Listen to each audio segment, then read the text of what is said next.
Thank you. Praise the lord. கிறிஸ்து Praise the இயேசுவுக்குள் Lord. அன்பு இறை உறவுகளே, உங்கள் அனைவருக்கும் மீண்டுமாய் ஆண்டவர் இயேசு கிறிஸ்துவின் நாமத்தில் நல்வாழ்த்துக்களை தெரிவித்துக் கொள்கிறேன். அன்புக்குரியவர்களே, நாம் தொடர்ந்து இந்த விசுவாச பயணம் என்கிற அந்த பாதையிலே பயணித்தோம். ஒவ்வொரு வாரமும் நாம் அந்த விசுவாசம் குறித்த இறை வார்த்தைகளை, இறை செய்திகளை கேட்டு நாம் வாழ்வுக்கு அதை நாம் அர்த்தமுள்ளதாக மாற்றிக்கொண்டு வருகிறோம். இந்த நாளிலும் கூட ஆண்டவர் இந்த மாலை நேரத்திலே உங்கள் ஒவ்வொருவரையும் பெயர் சொல்லி அழைத்து வந்திருக்கிறார். அதற்காக நான் ஆண்டவருக்கு நன்றி செலுத்துகிறேன். ஆண்டவர் தாமே இந்த இறைவார்த்தை பகிர்வு முழுவதையும் ஆவியானவர் மூலமாக வழிநடத்த வேண்டுமாக இந்த நேரத்திலே ஜெபித்து இந்த இறை வார்த்தை பகிர்வை தொடர்கிறேன்.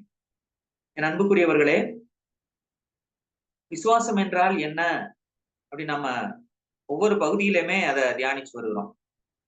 அதை மீண்டுமா அதை ஒவ்வொரு நாளும் ஒவ்வொரு தடவை செய்தியிலையும் அந்த விசுவாசம் என்றால் என்ன அப்படிங்கிற அந்த கண்டென்ட்ட முதல்ல அதை ஒரு தடவை வாசிச்சு புரிந்து கொண்டு விட்டு அடுத்த அந்த விரைப்பகுதிக்கு போவது நமக்கு ஒவ்வொரு முறையும் புதிய புதிய அனுபவங்களுக்குள் நம்மை நடத்துகிறது.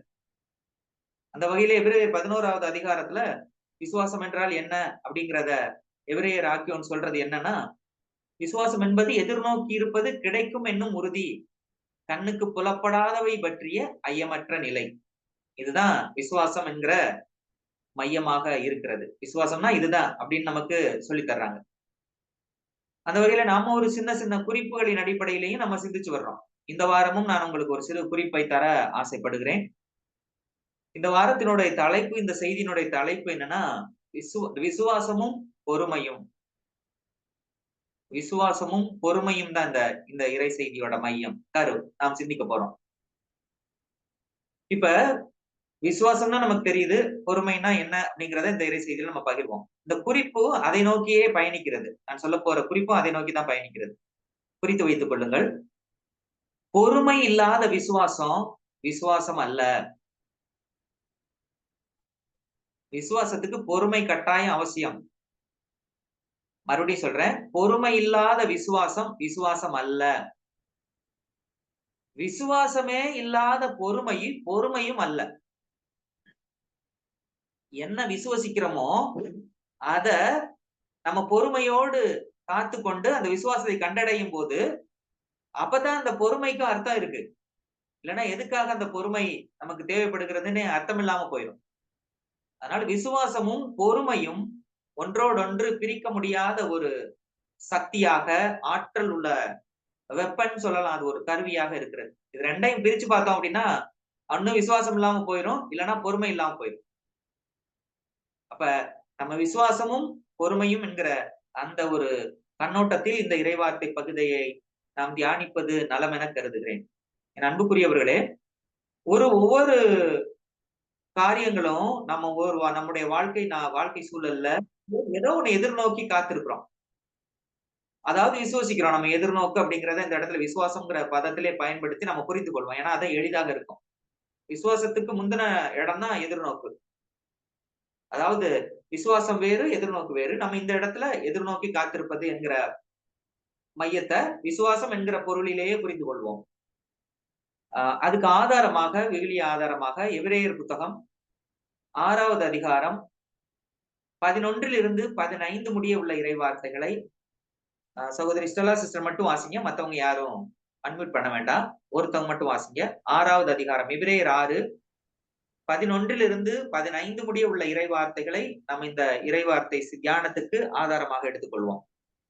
நீங்கள் எதிர்நோக்குவது முழு உறுதி பெறும் பொருட்டு உங்களுள் ஒவ்வொருவரும் முன்பு காட்டிய அதே ஆர்வத்தையே இறுதி வரை காட்ட வேண்டும் என மிகவும் விரும்புகிறோம். இவ்வாறு நீங்கள் தளர்ச்சிக்கு இடம் கொடாமல் நம்பிக்கையாலும் பொறுமையாலும் இறை வாக்குறுதிகளை உரிமை பேராக பெற்றவர்களைப் போல் வாழுங்கள். ஆபிரகாமுக்கு கடவுள் வாக்குறுதி அளித்த போது, தம்மை விட பெரியவர் எவர் பெயராலும் ஆணையிட்டு கூற இயலாததால் தம் மீதே ஆணையிட்டு, நான் உன் மீது உண்மையாகவே ஆசி பொழிந்து உன்னை பலுகி பெருகச் செய்வேன் என்றார். இதன்படி அவரும் பொறுமையோடு காத்திருந்து பின் கடவுள் வாக்களித்ததை பெற்றுக்கொண்டார். ஆமென். ஆமென். Praise the Lord. Praise the அன்புக்குரியவர்களே, வார்த்தை பகுதி நாம் அனைவரும் அறிந்த ஒரு பழக்கமான ஒரு பகுதி தான். ஆபிரகாமுடைய வரலாறை குறித்த நம் செய்தி அடிக்கடி கேள்விப்பட்டிருக்கிறோம். நம் முதுபெரும் தந்தையான ஆபிரகாம் எப்படி அந்த வாக்குறுதியை சுதந்திரித்துக் கொள்ள பொறுமையோடு காத்திருந்தார் என்பதை பற்றிய ஒரு இறைவார்த்தை பகுதி இது. என் அன்புக்குரியவர்களே, அந்த முதல் வார்த்தை எப்படி தொடங்குறது பாருங்க. நீங்கள் எதிர்நோக்குவது, நாம் இந்த இடத்துல விசுவாசம்னே வச்சுக் கொள்வோம். அந்த இடத்த விசுவாசம்ங்கிற பொருளே நாம தியானிப்போம். நாம் எதிர்நோக்குவது முழு உறுதி பெறும் பொருட்டு உங்களுள் ஒவ்வொருவரும் முன்பு காட்டிய அதே ஆர்வத்தை இறுதி வரை காட்ட வேண்டும். அப்ப இந்த விசுவாசம், இந்த எதிர்நோக்கு உறுதி பெறணும். அந்த உறுதி பெற்றால்தான் இந்த விசுவாசத்தின் பேர் பலன்களை நாம் கண்டடைய முடியும். அதுதான் இதனோட பார்முலா. இந்த வார்த்தையினுடைய இந்த விசுவாசத்தினுடைய சக்சஸ் எங்கே இருக்கு அப்படின்னா, விசுவாசம் உறுதி பெறணும். விசுவாசம் உறுதி பெறல, விசுவசிக்கிறது அடுத்த நாள்ல மாறக்கூடிய நிலையில இருந்தது அப்படின்னா அந்த விசுவாசம் சக்சஸ்க்கு ஆகாது, தள்ளாட்டமாகும்.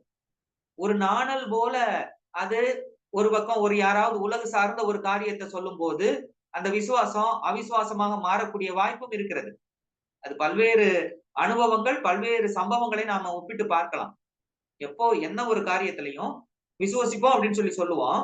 யாராவது ஒருத்தர் ஒரு ஒரு நோய் இருக்கிற சமயத்துல இத நீங்க ஏன் இப்ப எங்க பகுதியெல்லாம் தென் மாநிலங்கள், தமிழகத்தின் தென் மாநிலங்கள், குறிப்பா நாங்க இருக்கிற இந்த பகுதிகளில் எல்லாம் அடிப்படை கிறிஸ்தவர்கள் ஆகிய கிறிஸ்தவர்கள் கூட என்ன செய்வாங்கன்னா, புறவின மக்கள் போல மந்திரிக்கிறது, குறி கோடாங்கிட்ட போறது, இப்படி ஒரு பழக்கங்களுக்குள்ள வந்துடுறாங்க. அப்ப எதை விசுவசிக்கிறோம்? எல்லா பேருக்குமே இருக்கு. அந்த விசுவாசத்துல உறுதி பெற கிறிஸ்தவர்களாக நாம் இன்னும் மாறல. அதனாலதான் நம்ம வெற்றியை சுதந்திரித்துக் கொள்ள முடியாமல் இருக்கிறது. அன்புக்குரியவர்களே, இப்ப விசுவாசம் உறுதி பெறணும். அதுக்கு என்ன தேவை அப்படின்னா, அடுத்த வார்த்தையில சொல்லப்பட்டிருக்கு பாருங்க. இவ்வாறு நீங்கள் தளர்ச்சிக்கு இடம் கொடாமல், 12வது இறைவசனம். இப்ப தளர்ச்சி வந்துருது. யாராவது ஒருத்த மந்திரிச்சு கயிறு கட்டிடுறாங்க. ஏதாவது ஒரு வீட்டுல ஒரு நிலவாசல்ல ஒரு தேங்காயோ, ஒரு எலுமிச்சம்பழத்தையோ, ஒரு தகடையோ, ஒரு கடை வச்சிருந்தா கூட அந்த கடை வியாபாரத்துக்கு கூட ஒரு எந்திர தகடு ஒண்ணு சந்திரிச்சு அதை வச்சு மாட்டிடுறாங்க. அது மாட்டினா நல்ல வியாபாரம் ஓடுங்கிற நம்பிக்கை புறவின மக்களுக்கு இருக்கிறதுங்கிறது நம்ம அதை ஒண்ணும் சொல்லல. அவங்க அப்படி வளர்க்கப்பட்டிருக்கிறாங்க. அது மாற்று இல்ல. நம்ம கிறிஸ்தவ மக்களாகிய நாமே அதை நம்பி ஒருவேளை இதை மாட்டினா நமக்கு ஒரு நல்ல வியாபாரம் வருமோ அப்படிங்கிற ஒரு சூழ்நிலை எல்லாம் இப்ப நிலவுது. அப்ப கிறிஸ்தவம் அந்த இடத்துல அவமரியாதை ஆகிறது. கிறிஸ்து அவமதிக்கப்படுகிறார் அந்த இடத்துல. அது விசுவாச மனிதர்கள் அல்ல, அது விசுவாசிகளே அல்ல, நம்பிக்கையாளர்களே அல்ல. இப்ப இந்த நிலை மாறணும் அப்படிங்கறதான் இந்த இறை வார்த்தை எப்படி நமக்கு புரிய வைக்கிறது என்றால், இவ்வாறு நீங்கள் தளர்ச்சிக்கு இடம் கொடுக்காதீங்க.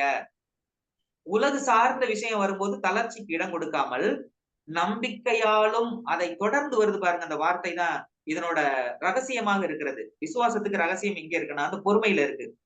இவ்வாறு நீங்கள் தளர்ச்சிக்கு இடம் கொடாமல் நம்பிக்கையாலும் பொறுமையாலும், அதுக்கு அடுத்த வார்த்தை, இதோட தொடர்புடைய வார்த்தை, இறை வாக்குறுதிகளை உரிமை பேராக பெற்றவர்கள் போல வாழுங்கள். என் அன்புக்குரியவர்களே, இத ஒரு ஸ்டெப் பை ஸ்டெப்பா நம்ம சிந்திச்சு பார்த்தா நல்லா இருக்கும். இந்த விசுவாசத்துல நம்ம பயணிக்கிறோம். விசுவாச வாழ்வு நம்ம வாழ வேண்டும் என்று ஒவ்வொருவருமே ஆசைப்படுறோம். எல்லாருமே இந்த ஃபெய்த் ஜர்னி பண்றது. ஏன்னா நம்ம வாக்குறுதிகளை அறிந்திருக்கிறோம். பல்வேறு இறை செய்திகளை விசுவாசத்தினால எப்படி பல்வேறு மாந்தர்கள் வெற்றி வாழ்வு வாழ்ந்தார்கள் நமக்கு தெரியுது. ஆனா இந்த ப்ராசஸ் எப்படி இருக்கு அப்படின்னு பாத்தீங்கன்னா, முதல் ஸ்டெப் என்னன்னு பாருங்க. எதிர்நோக்குறது. ஏதோ ஒண்ணு நம்ம எதிர்நோக்குறோம். இப்ப குறிப்பா ஒரு சம்பவத்தை மையம் வச்சு நம்ம யோசித்து பார்ப்போம். இப்ப குழந்தை பேற்றிற்காக ஒரு பெண்ணை ஏங்குறான்னு வச்சுக்கோங்க. ஒரு குழந்தை பேற்றிற்காக ஒரு பெண் ஏங்குறா. 5 ஆண்டுகள் திருமணமாகி ஒரு குழந்தை இல்லாம ஒரு பெண் இருக்கிறான்னு வச்சுக்கோங்களேன். அந்த பெண் தனக்கு குழந்தை பேர் வேணும் அப்படின்னு ஆண்டவர்கிட்ட பிரேயர் பண்றாங்க. எல்லாருமே அதை பிரேயர் பண்ணுவாங்க. எல்லாருக்குமே அந்த என்ன ஏக்கம் இருக்கும். எல்லாருமே ஆண்டவர்கிட்ட எனக்கு ஒரு குழந்தை தாங்கன்னு சொல்லுவாங்க. அதுதான் விசுவாசமா? அதுதான் விசுவாசத்தின் முதிர்ச்சி நிலையா அப்படின்னா ஒரு கேள்விக்குறி இருக்கு அதுல. அது விசுவாசத்தின் முதிர்ச்சி நிலை இல்ல. ஆண்டவர் தருவார் அப்படின்னு சொல்றது ஓகேதான். அது விசுவாசம், நம்புறது ஒண்ணுதான். ஆனால் அந்த எதிர்நோக்கு எனக்கு கடவுள் தருவார், எனக்கு ஒரு குழந்தை தருவார்ன்னு சொல்ற அந்த எதிர்நோக்கோடு எப்போது இது சார்ந்த ஒரு இறை வார்த்தை அந்த அந்த நம்பிக்கைக்குள் எதிர்நோக்குக்குள் சென்று உள்ளே உட்காரும் போதுதான் இந்த பெண் விசுவசிக்கிற அந்த விசுவாசம் என்கிறது முழுமை அடைகிறது என் அன்புக்குரியவர்களே. இது எப்படி நம்ம புரிந்து கொள்ளலாம்னா, ஒரு சின்ன உதாரணம் சொல்றேன் பாருங்க. நம்ம மருந்து போடையில கேப்சூல் வடிவில நம்ம மாத்திரை போடுவோம். கேப்சூல் வடிவில. உள்ள இருக்கிறது தான் நமக்கு மருந்து. அதுதான் நோயை குணப்படுத்துகிற மருந்து. அதுதான் விசுவாசம். ஆனா ஒரு கேப்சூல் வடிவில அடைச்சு அத நமக்கு அந்த மருந்தா தர்றாங்க. கேப்சூல் மருந்தா அப்படின்னா மருந்து இல்ல. அது உள்ள அடைக்கப்பட்டிருக்கிறது. இதே போலதான் இறை வாக்குறுதிக்குள் என் விசுவாசம் உள்ளே இருக்கணும். என்னுடைய விசுவாசம் இறை வாக்குறுதியை விட்டு, அதாவது கடவுள் கொடுக்கிற இறை வார்த்தை வாக்குறுதியை விட்டு என் விசுவாசம் இருந்துச்சு அப்படின்னா, அது ஒரு சாத்தியப்படாத ஒரு விசுவாசம். நாணல் போன்ற விசுவாசம். இது முதல்ல வந்துச்சு பாத்தீங்களா? அந்த விசுவாசம் உறுதி பெறும் பொருட்டு. இந்த உறுதியத்தான் அந்த விசுவாச மாந்தர்கள் வாழ்ந்து காமிச்சாங்க. எந்த நிலை வந்தாலும், தானியேல சிங்க குகையில போய் போட்டாலும், சிங்க குகையில போட்டாலும் அவர் தெரியும் நல்லா. எந்த ஒரு சிங்கமும் சாதாரணமா அத பார்க்காது. அது பார்க்கிற பார்வையில செத்து போயிருவாங்க. அந்த மாரி உள்ள கொடூர மிருகம் கொண்ட சிங்கம், தானியேல் என்ன நம்புறாரு. என் ஆண்டவர் எனக்குள் இருக்கிறார்கள். விசுவாசம் அவரை வைராக்கியமா காப்பாத்துச்சு. சாத்ராக், மேஷாக், ஆபேத்நேகோ அந்த எரிகிற தீச்சூளையில போடும்போதும் அந்த விசுவாசம் மனிதர்களாக அவர் விசுவாசம் அவர்களுக்குள்ள இருந்ததனால் ஆண்டவர் அவர்களுக்குள்ளே வந்து நின்றார். இதே போலதான் விசுவாச மாந்தர்கள் ஒவ்வொருவருமே தன்னுடைய வைராக்கியம் எந்த வைராக்கியத்தை கொண்டிருந்தார்கள்னா, இந்த கடவுள் என்னோடு இருக்கிறார், என்னோடு பயணிக்கிறார் என்கிற அந்த ஒரு உறுதி அவர்களுக்குள்ள இருந்தது. என் அன்புக்குரியவர்களே, இந்த உறுதி எப்ப நமக்கு கிடைக்கும் அப்படின்னா, முதல்ல நம்ம ஒரு ஸ்டெப் பை ஸ்டெப்பா அத சிந்திச்சு பாருங்க. நம்ம என்ன எதிர்நோக்கி இருக்கிறோம் அப்படிங்கிறத முதல்ல காட்சிப்படுத்த பழக வேண்டும். ஏன் அந்த ஒரு காட்சிப்படுத்துதல் ஏன் முக்கியத்துவம் அப்படின்னா, இப்ப இன்னைக்கு நீங்க நினைச்சு பாருங்க. நேத்து வரைக்கும் நம்முடைய வாழ்க்கையில எத்தனையோ ஒரு விஷயத்தை எதிர்பார்த்திருப்போம். நேத்து ஒரு விஷயத்தை எதிர்பார்த்திருப்போம். இன்னைக்கு ஒரு விஷயத்தை எதிர்பார்த்திருப்போம். இன்னைக்கு ஒரு 12, 13, 14 மணி நேரம் காலையில எந்திரிச்சதுல இருந்து அப்படின்னு வச்சுக்கலாம். இன்னைக்கு ஒரு விஷயத்தை எதிர்பார்த்திருப்போம். நேற்று ஒரு விஷயத்தை எதிர்பார்த்திருப்போம். முந்தா நாள் ஒரு விஷயத்தை எதிர்பார்த்திருப்போம்.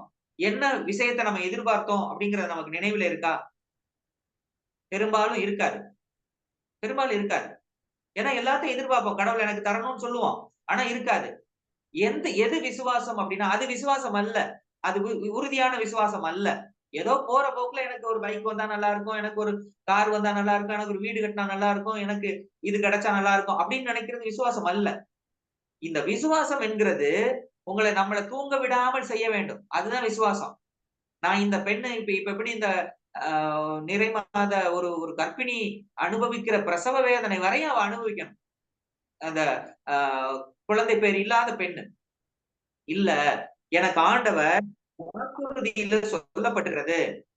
வாக்குறுதியில இஸ்ராயேலில் கால்நடைகளுக்கு கூட நாம் மலட ஆக்குவதில்ல. இஸ்ராயேல் கால்நடைகளுக்கு கூட நான் மலடு தருவதில்லை. ஆடு கூட மலடு இல்லாம இருக்குது. நான் எப்படி மலடா இருப்பேன்? இல்ல, இதை நான் அக்செப்ட் பண்ண மாட்டேன். கடவுள் எனக்கு குழந்தை தந்திருக்கிறார் அப்படிங்கிற வாக்குறுதியை அந்த பெண்ணுக்குள்ள உள்ள போகணும். கர்ப்பமடைய போகும் இந்த நிலை வரையும் பிரசவம் பார்த்து அந்த பிள்ளை என்ன பேர் வைக்கிற வரையும் அதை காட்சிப்படுத்த பழகணும். அதுதான் விசுவாசத்தின் முதிர்ச்சி நிலையாக நாம் மாற முடியும். என் அன்புக்குரியவர்களே, அந்த நிலை வரணும்னா நமக்கு வாக்குறுதிகள் நமக்கு முதல்ல தெரியணும். வாக்குறுதிகள் தெரிய வேணும்னா என்ன செய்யணும்னா இறை வார்த்தை நமக்கு தெரிய வேண்டும். எந்த பிரச்சனைக்கு எந்த வாக்குறுதி நமக்கு இருக்கு, விவிலியத்துல இருக்கு அப்படிங்கிற அந்த குறிப்புகள் இல்லாம நம்ம விசுவசிக்கிறேன் அப்படின்னு சொல்றது அது ஒரு நாமே ஏமாற்றிக் கொள்ளுகிற ஒரு நிலைக்குத்தான் கொண்டு செல்லுமே நம்புக்குரியவர்களே. அந்த வகையில இது 2வது பகுதியா என்ன சொல்றேன்னா, வாக்குறுதியை குறித்த தெளிவு நமக்கு இருக்கணும். குறிப்பா உதாரணத்துக்கு அன்னை மரியாள் ரொம்ப மிகப்பெரிய உதாரணமாக இருந்தார்கள். தனக்கு வந்த அந்த வாக்குறுதி, கடவுள் கொடுத்த அந்த வாக்குறுதி, அது நடக்குமா நடக்காதா என்று தெரியறதுக்கு அவர்களுக்கு ஒரு தெளிவு தேவைப்பட்டது. அந்த தெளிந்த நிலையில் இருந்தாங்க. அந்த ஒரு தெளிந்த நிலையில இருக்கணும். குறிப்பா இப்ப சாபங்கள் எனக்கு இல்லை, முறிக்கப்பட்டு விட்டது. நோய் எனக்கு இல்லை, என் வாழ்விலே நோய் எனக்கு இல்லை. என் வாழ்வில் உள்ள என் உடலிலே வருகிற நோய்களை எல்லாம் ஆண்டவர் இயேசு கிறிஸ்து 2000 ஆண்டுகளுக்கு முன்பாக சிலுவையிலே முடித்து விட்டார். அப்ப எனக்கு வறுமை இல்லை, தரித்திரம் இல்லை. என்னுடைய தரித்திரத்தை இயேசு கிறிஸ்து 2000 ஆண்டுகளுக்கு முன்பாக மனு உரு எடுத்து வந்தபோதே அவர் தாழ்நிலைக்கு தன்னையே உட்படுத்திக் கொண்டு என்னுடைய தாழ்நிலையை அவர் மாற்றினார். குடும்ப அமைதியின்மையிலே சிக்கி தவிக்கும் போது, குடும்ப பிரச்சனைகளிலே, உறவுகளிலே பிரச்சனைகளை சிக்கி தவிக்கும் போது, ஆண்டவர் எனக்கு உலகம் தர முடியாத அமைதியை எனக்கு விட்டு சென்றிருக்கிறார். சாத்தானின் பிடிகளிலே அந்தகார கட்டுகளிலே தவிக்கும் போது பாம்புகளையும் தேள்களையும் மிதிக்க எனக்கு அதிகாரம் கொடுத்திருக்கிறார் என்கிற வாக்குறுதிகள், இது போன்ற வாக்குறுதிகள் எல்லாம் நம்முடைய நினைவுக்கு வர வேண்டும். நான் அனாதையாக யாரும் கைவிடப்பட்ட நிலையிலே சுத்தி திரியும் போது ஆண்டவர் எனக்கு ஆயனாக இருக்கிறார், என் நாயர் எனக்குள்ளே இருக்கிறார், என்னை ஒருபோதும் அவர் கைவிட மாட்டார், எனக்கு பசும்புல் நிலத்துக்கு என்னை அழைத்து செல்வார் என்கிற வாக்குறுதிகள் நமக்கு கண் முன்பாக படம் பிடித்து காட்டப்பட வேண்டும். நம்மள படம் பிடித்து நம்ம பார்க்கணும். அப்ப காட்சிப்படுத்தி அந்த காட்சியை உறுதிப்படுத்துறதுக்கு நம்ம இறை வாக்குறுதி திரும்ப திரும்ப அறிக்கையிட்டு பழக வேண்டும். திரும்ப திரும்ப அறிக்கையிட்டால் மட்டுமல்ல, அந்த அறிக்கை இடுகிறது நமக்குள்ளே உறுதி பெறணும். எனக்கு எந்த நேரத்திலையும் இப்ப இந்த விசுவாசம் உறுதி அடையல அப்படின்னா எந்த நேரத்திலும் தடுமாறக்கூடியதுங்கிறது அர்த்தமாகிடும். அன்புக்குரியவர்கள், அது உண்மையா? பாருங்க, விசுவாசம் உறுதி பெறல அப்படின்னா எந்த நேரத்திலையும் எந்த சூழ்நிலையிலும் இப்ப அதை விட இன்னொரு பிரச்சனை வரும்போது அந்த விசுவாசம் தள்ளாட்டம் ஆகிரும். நம்ம விசுவாசத்திலே தோல்வி அடைந்து ஆகிவிடுவோம். அப்ப உறுதி பெறணும்னா நம்ம அறிக்கையிடணும், அதை காட்சிப்படுத்தணும். ஆவியானவருடைய துணையால் தான் இது நிச்சயமாக முழுமையடையும். இது ஆவியானவர் நமக்கு தரப்பட்டிருக்கிறார். ஆவியானவர் நமக்கு கொடையாக தரப்பட்டிருக்கிறார். இந்த பொறுமை என்கிற இந்த ஒரு தன்மை, ஒரு குணம் யாரிடமிருந்து வருகிறது? வாசிப்போம். நெகேமியா புத்தகம் 9வது அதிகாரம் 17வது இறைவசனம் பாருங்க. இந்த பொறுமை என்கிற தன்மை, அந்த குணம் யாரிடம் உள்ளது? யாருக்கானது? சிஸ்டர் வாசிங்க சிஸ்டர்.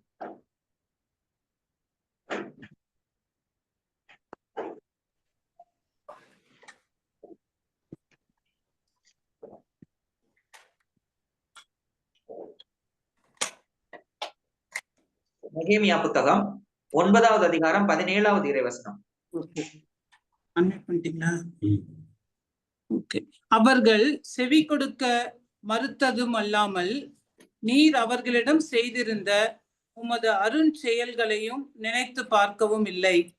மாறாக வணங்கா கழுத்தினராய் கலகம் செய்து ஒரு தலைவரை ஏற்படுத்தி அடிமை வாழ்வுக்கு மீண்டும் செல்ல முற்பட்டனர். தயை, சாந்தம், இரக்கம், நீடிய பொறுமை மற்றும் பரிவிரக்கம் கொண்ட கடவுளான நீரோ அவர்களை தள்ளிவிடவில்லை. ஆமென். குணம் பாருங்க, தயை நிறைந்த கடவுள் நம் கடவுள். அவருடைய பண்பே அதுதான். தயை நிறைந்த கடவுள், சாந்தமான கடவுள், இரக்கம் நிறைந்த கடவுள், நீடிய பொறுமை நிறைந்த கடவுள் மற்றும் பரிவிரக்கம் கொண்ட கடவுளாக தன்னையே அவர் வெளிப்படுத்துகிறார். தன்னுடைய குணம் அது. நீடிய பொறுமைங்கிறது அவருடைய குணம்.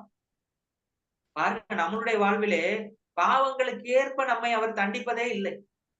நம்முடைய பாவங்களுக்கு ஏற்ப தண்டிப்பதில்லை. இந்த தவக்காலத்திலே நமக்கு கொடுக்கப்பட்டிருக்கிற திரு அவை கொடுக்கப்பட்டிருக்கிற அழைப்பு அதுதான், மனம் மாறுங்கள். அப்ப திரு அவை இவ்வளவு நாள், 365 நாளும் நம்ம பாவம் செஞ்சுட்டு இப்பொழுதாவது மனம் திருந்தி, உண்ணா நோன்பிருந்து மனம் திருந்தி மனமாறுங்கள், ஆண்டவருடைய இரக்கத்தை பெற்றுக் கொள்ளுங்கள் என்று திரு அவை நமக்கு அழைப்பு கொடுக்கிறது. தந்தையின் அன்பை போல ஒரு அழைப்பை கொடுக்கிறது. அப்ப பொறுமையோடு காத்திருக்கக்கூடிய கடவுள். அப்ப அந்த பொறுமைங்கிற குணம் யாரிடம் வருகிறது அப்படின்னா கடவுளிடமிருந்து வருகிறது. அது எப்படி? தூய ஆவியானவருடைய துணையால நம்ம இந்த பொறுமையை தூய ஆவியானவருடைய துணை கொண்டுதான் இந்த விசுவாசத்துல நம்ம அதை பயணப்படுத்தி அதை வாழ்வாக்க வேண்டும். அந்த விசுவாசத்திலே நம்ம வெற்றி அடைய முடியும் அப்படின்னா இந்த கொடை தூய ஆவியானவருடைய கொடையாக நமக்கு திருமுழுக்கின் போதே கொடுக்கப்பட்டிருக்கிறது. ஆவியின் கொடை. அந்த ஆவியானவருடைய கொடைகளுக்கு முழுவதும் சொந்தக்காரராக நாம் மாறுகிறோம். கலாத்தியர் புத்தகம் 5:22 வாசிங்க. அப்படி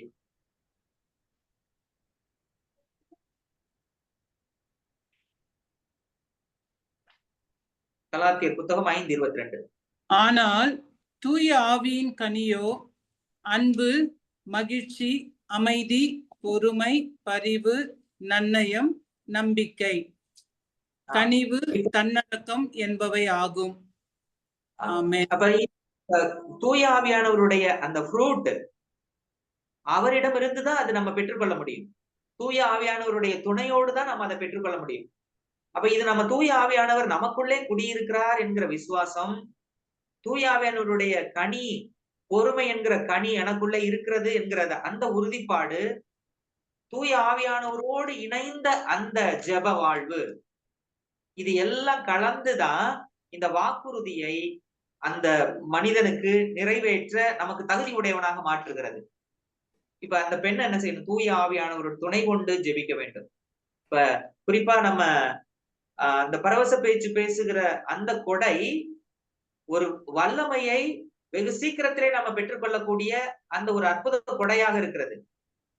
ஏனென்றால் ஆவியானவரோடு ஆவியான கடவுள், ஆவியானவருடைய அந்த தன்மையிலே மனிதன் நமக்குள்ளே இருக்கிற கடவுளுடைய ஆவியோடு கனெக்ட் ஆகிற நிலைதான். அப்ப நம்முடைய உணர்வுகள் நான் சொல்லன முடியாத இந்த பிரைஸ் அண்ட் வொர்ஷிப்ல கூட ஜெனிதா சிஸ்டர் அந்த வார்த்தையை பயன்படுத்துறாங்க. உங்களை சொல்லணும்னா பெருமூச்சுக்களையாக பரிந்து பேசுகிற கடவுள் ஆவியானவர். அப்ப அந்த விசுவாசத்தை நம்முடைய எதிர்நோக்கி இருக்கிற எனக்கு என் கருப்பையை அடைக்க மாட்டார், மகப்பேற்றை உண்டாக்கியவர் கருப்பையை தடை செய்ய மாட்டார், இந்த இறை வார்த்தை வாக்குறுதியாக.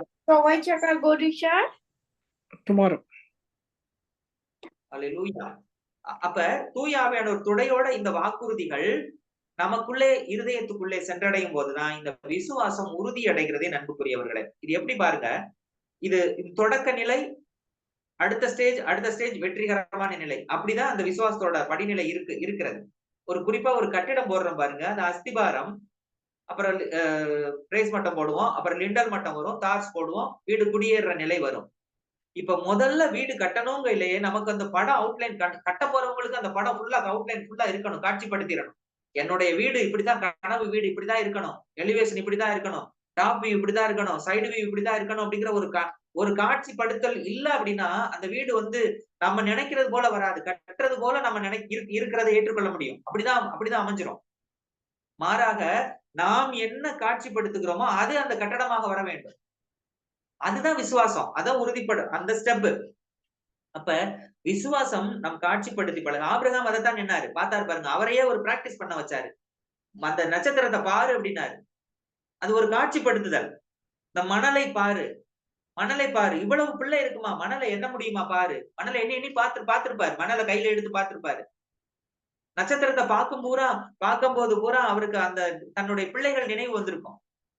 அப்ப விசுவாசத்திலையும் இதே போலதான், அந்த ஒரு குழந்தை இல்லா பெண்ணு, எனக்கு குழந்தை இருக்கிறது, இது ஒரு வாக்குறுதி அறிக்கையிடுதல் மட்டுமே அந்த விசுவாசத்தில் முழுமையடைய முடியாது.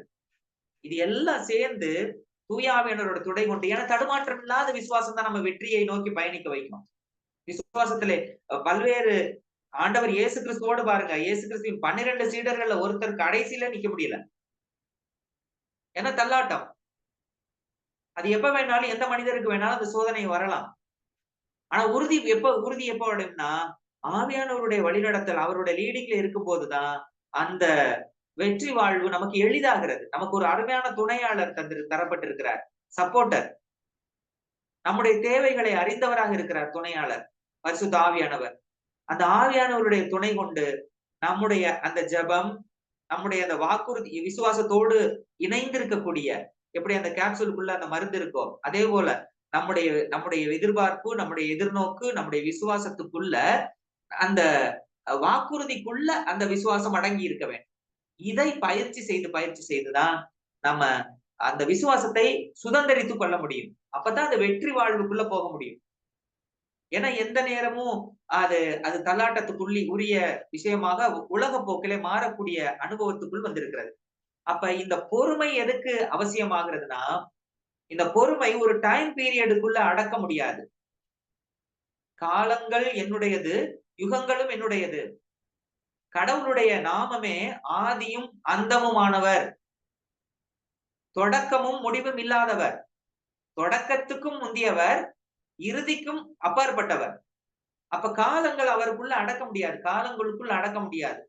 அப்ப பொறுமை எவ்வளவு தூரத்துக்கு பொறுமையாக காத்திருக்க முடியும் அப்படின்னு பார்த்தோம்னா, அந்த இடத்துலதான் டைம் ஜோனை பிரேக் பண்ற இடம் நம்முடைய விசுவாசமாக மாறும்.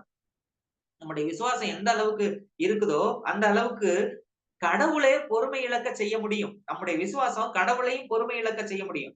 அவருக்கு அவரு அவரு அவர் வந்து பொறுமை இழந்து இவன் என்னடா இப்படி இவ்வளவு அவர் சொல்றாரு பாருங்க. அவரே இறை வார்த்தையில சொல்றாரு.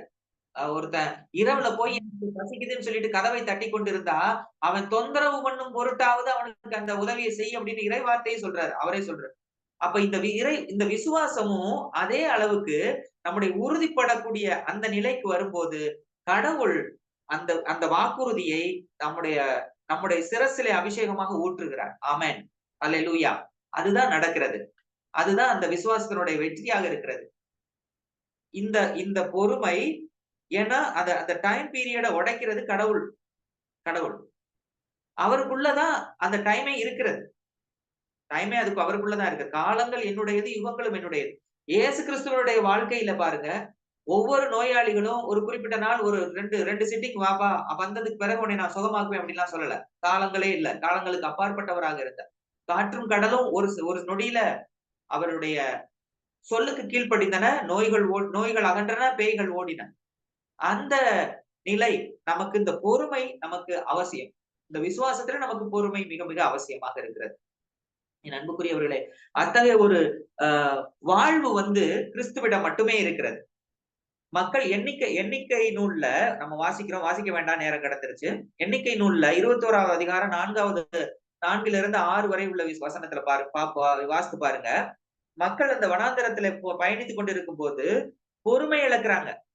அந்த கொள்ளிவாய் பாம்பு கடிக்கிற சமயங்கள்ல பாருங்க, பொறுமை இழந்து முறுமுறுக்கிறாங்க மோயிசனுக்கு எதிராக. கடவுள் தண்டிக்கிறார். அந்த பொறுமை இழக்கும் போது சாவு வருகிறது. பொறுமை இழப்பு சாவை கொண்டு வருகிறது. ஆனால் பொறுமையோடு காத்திருப்பவருக்கு வாழ்வு வருகிறது. இதுதான் விஷயம். ஆனா வாழ்வு யார்கிட்ட இருக்கு அப்படின்னா, யோவான் நற்செய்தி 1வது அதிகாரம் 4வது இறைவசனம் சொல்லப்பட்டிருக்கிறது. வாழ்வு இயேசு கிறிஸ்துவிடம் இருக்கிறது. அந்த இயேசு கிறிஸ்துவை நோக்கிய விசுவாசம் தான். கிறிஸ்துவின் வார்த்தை, வாக்குறுதிகள் என்பது கிறிஸ்து தான் மையம். ஏதோ வாக்குறுதிங்கிறது நமக்கு நம்முடைய பிரச்சனைக்காக தரப்பட்ட ஒன்றுன்னு சொல்லிட்டு பிரித்து பார்க்காமல், இயேசு கிறிஸ்துவே என்னுடைய வாக்குறுதி. ஏன்னா கிறிஸ்து தான் வாழ்வு. அவரிடம் வாழ்வு இருந்தது. அந்த வாழ்வு தான் மனிதருக்கு ஒளியாக இருந்தது. ஏன்னா நம்முடைய அந்த சோதனைகளின் போது நமக்கு வெளிச்சத்தை தருவது கிறிஸ்து தான். ஏன்னா பொறுமை இழப்பு சாவை கொண்டு வருகிறது. கிறிஸ்துவை நம்புகிற நம்பிக்கை வாழ்வை தருகிறது.